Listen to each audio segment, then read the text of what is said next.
প্রয়োজন, কপাল পুড়তে 1 সেকেন্ড লাগে না। এখন সবাই সুস্থ বসে আছো। সেদিন সিংড়াতে বয়ান করছি, সিংড়া শহরে দাওরা হাদিস মাদ্রাসা, মোনাজাত দিয়া চলে গেলাম রাজশাহী। 1 ঘন্টা পরে খবর আসলো সভাপতি মরে গেছে। কিসের বাহাদুরি? ভালো মানুষ, হঠাৎ বুকে ব্যথা, ধরতে ধরতে নাই। চোখের সামনে যত লাশ দেখি 75% শতকরা লাশ যুবক যুবক যুবক যুবক। পানির নিচে যুবক, গাড়ির তলে কে পড়ছে? যুবক। ঘুমের ঘরে মরে গেছে কে? যুবক। এত বাহাদুরি কেন? কিসের বড়াই করি? ওই এক আল্লাহর বান্দা বয়ান করতেছেন, হঠাৎ করে কণ্ঠের সাউন্ড বন্ধ হয়ে গেছে। গতকাল না আর আগের দিন একজনে দেখাইলেন, ইস্তেগফার পড়লাম দেখার সাথে সাথে যে আল্লাহ কি না পারেন। একটা সুস্থ মানুষ সুন্দরভাবে বয়ান করতেছেন মানুষের সামনে, হঠাৎ করে কণ্ঠের আওয়াজটা বন্ধ হয়ে গেল, আস্তে উঠা চলে গেছে, আর বয়ান আসে নাই। এজন্য বলছিলাম আল্লাহ চাইলে সব হয়, বান্দা চাইলে কিছুই হয় না। কি আল্লাহ চাইছেন আজ এখানে বয়ান হবে, কতক্ষণ হবে তাও আল্লাহ বাজেট দিছেন। কয়টা কথা আমার জবান থেকে আসবে সে বাজেটও করা আছে। এর থেকে বেশিও বলা যাবে না, কমও বলা যাবে না। না আমরা বান্দা অনেকে চাইছি আজকে ওয়াজটা না হোক, আল্লাহ কইছে না হবে। আবার বান্দা চাইছে হোক, আল্লাহ কইছে হবে না, বৃষ্টি শুরু। তো বান্দা চাইলে কিছুই হয় না, আল্লাহ চাইলে হ্যাঁ। তবে এখানে কথা আছে, বান্দা চাইলেও হবে যদি বান্দার চাওয়াটা আল্লাহর সন্তুষ্টি অনুযায়ী হয়। দোয়া করি আল্লাহ এই ময়দানকে কবুল করেন। যুবক বাবা, তুমি শুধু তিলকপুরের একটা যুবক ভেবে বসে থাকলে হবে না। তোমাকে আল্লাহ পাক দুনিয়ার একটা ম্যাগনেট বানায় দিছেন। তুমি একটা যুবকের দ্বারাই সম্ভব গোটা দেশকে নিয়ন্ত্রণ করা নয়, গোটা পৃথিবীকে নিয়ন্ত্রণ করা। সেই মেটেরিয়াল, সেই মেডিসিন আল্লাহ তোমার মেধার মধ্যে দিয়েছেন। কিন্তু তুমি যাচ্ছ কোথায়? তোমার মেধার পার্সেন্ট কতটুকু বাড়তেছে না কমতেছে হিসাব মিলাও। তুমি ডাক্তার হও, তিলকপুরের নয়, আমার দেশের গৌরবান্বিত ডাক্তার হও, তোমাকে বিদেশে হায়ার করে নিয়ে যাব। তুমি তিলকপুরের ডাক্তার হওয়ার চিন্তা কেন করো? তুমি সর্বোচ্চ সম্মানে ডাক্তার হবা সেই চিন্তা করো। সেই মেধা তো আছে। সারা রাত মোবাইল নিয়ে আকাম করবা, কবিরা গুনাহ করে করে রাত কাটাইয়া অল্প বয়সে চেহারা নষ্ট করে ফেলেছো। তুমি তো ভাবতেছো তোমাকে খুব সুন্দর দেখা যায়, আয়নার সামনে দাঁড়াও, তোমার চেহারার মধ্যে কোনো নূর নাই, তোমার চেহারার মধ্যে কোনো আকর্ষণ নাই, তোমার দিকে তাকাইলে মায়া লাগে না। অথচ তুমি মুসলমান, অথচ তুমি রসুলের উম্মত। মাত্র বয়স তোমার 25 থেকে 30, অথচ 40 বছর পর্যন্ত চেহারা নষ্ট হবে না, কোনো মেডিসিন দেওয়ার প্রয়োজন নাই। অথচ 30 বছরে চেহারা নষ্ট কেন? গুনাহ করলে চেহারা ঠিক থাকে না। সারা রাত মোবাইল নিয়ে কবিরা গুনাহ করো, কেউ দেখে না, দরওয়াজা জানালা বন্ধ, কিন্তু আল্লাহ দেখেননি। কথা বলেন না কেন? তোমার 40 বছরের এখনো বহুদিন বাকি, 25 বছরের চেহারায় বরণ কয়েক বরণ কি কয় বরণ উঠবে কেন? বিষয় কি? তোমার চেহারার কালার নষ্ট হবে কেন? একমাত্র কারণ গুনাহের ফলাফল। হ্যাঁ, এখনো আবার ফিরে আসো যদি গুনাহ থেকে, আল্লাহ আবার চেহারায় নূর দান করবেন। আল্লাহ আমার কলিজার প্রত্যেকটা যুবককে আল্লাহ তুমি দ্বীনের খাদেম হিসেবে কবুল করো। আমার তেলাওয়াতকৃত আয়াতে আল্লাহ দুটো আদেশ দিয়েছেন মুমিনকে, কোনো বেঈমানকে না।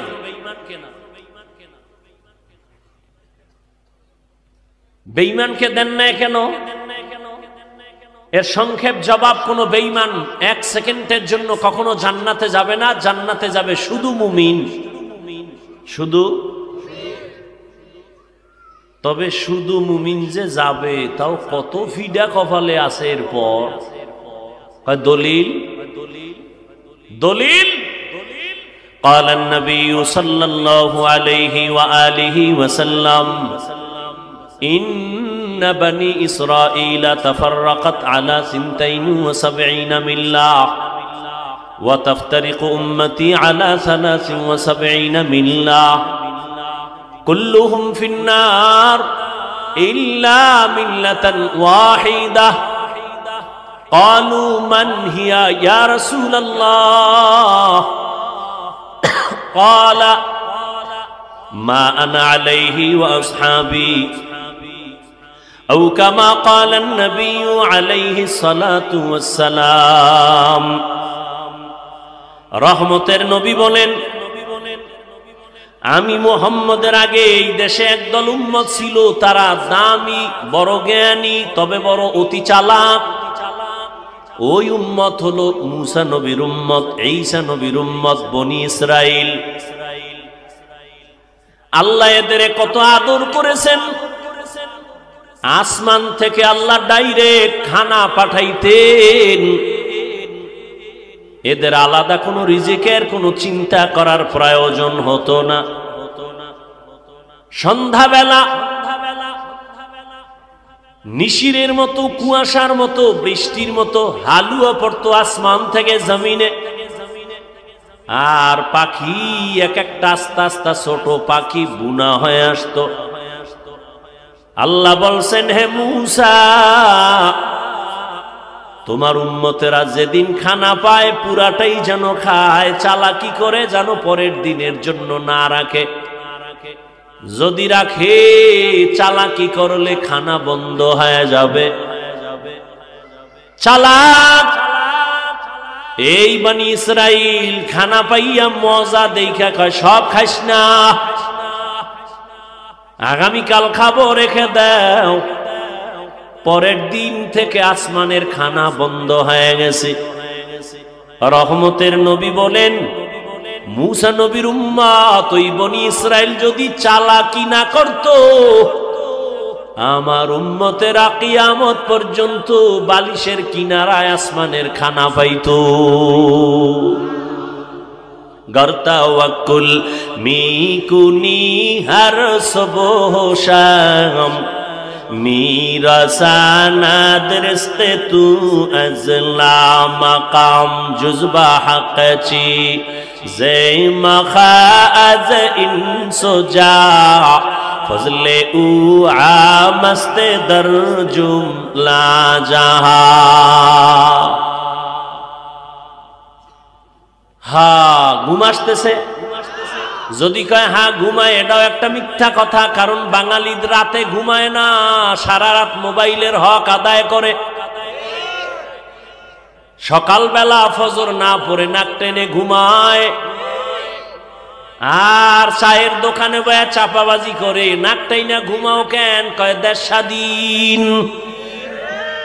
আর ঢাকার শহরে দেখ তাকাইয়ার যুবক আম্মা জানেরা, বোনেরা সাংবাদিক সম্মেলন করে কয়, আমাদের এতদিনের দেহ ব্যবসার অধিকার আমরা আবার ফেরত চাই। আমরা দেহ ব্যবসা করে খাইতাম, আবার ফেরত চাই। আর মুসলমান তুমি স্বাধীন স্বাধীন কয়ে ঘুমাও। আল্লাহর জাতের কসম, মুসলমান তো নাকে তেল লাগায়া ঘুমাবি সেই দিন এদেশের পরতে গ্রামে গঞ্জে উলামায়ে কেরাম সিনাটা খুইলা কোরআনের বয়ান করবেন। বেনামাজি সুদখোরের অনুমতি লাগবে না যেদিন। মুসলমানেরা নাক টেনে ঘুমাইবে তো সেই দিন যেই দিন এই দেশের প্রত্যেকটা মসজিদ আর মাদ্রাসার কমিটির মধ্যে বেনামাজি থাকবে না, যেদিন তুকু যাও সুন্নতে আহমদ কুজাবা মোহাম্মদ কৈবুয়াদ নিসবত তোরা কারে শৈতা মিকুনি নামত বলি গরলি নস্তলানাত বরবলি মান আহাব্বা সুন্নতি কৌলে রসুল মজদায়ে কানা মাই হাম কুন কবুল। এক চালাক বয়ে বয়ে কয়, হুজুরে ফার্সি মার্সি ভাই না কইলে হয় না, এটি বুঝেনি মানুষে। চালাক ভালো, অতি চালাক ভালো না, অতি চালাকের আর এক নাম বেয়াদব। চালাক ভালো, অতি চালাক। এখন মনে করছো তোর থেকে চালাক আমি কম। তুই যদি আমারে প্রশ্ন করো ফার্সি বলে লাভ কি, কেউ বুঝে না। আমি যদি আবার তোকে প্রশ্ন করি তাহলে কোরআনের আয়াত হাদিস বন্ধ করে দেই, কারণ শতকরা 95 জন আরবি বুঝে না, বন্ধ করে দেই। চালাক ভালো, অতি চালাক ভালো না। অতি চালাকের আর এক নাম বেয়াদব। লিকুল্লি শাইইন জিনাতুন ফিল ওয়ারা ওয়া জিনাতুল মারই তামামিল আদাবি। রহমতের নবী বলেন, বনি ইসরাইল এত চালাক, বেশি বুঝে বুঝে নিজেদের মধ্যে দ্বন্দ্ব, কয় আমি ভালো তুই খারাপ। এভাবে করে করে তারা দলে দলে 72-এ পরিণত হয়েছে। আমার উম্মত আরো চালাক, ওদের দল আর একটা বেড়ে যাবে। ও যুবক বাবারা, জিব্বা নারা একটু বলবানি কত।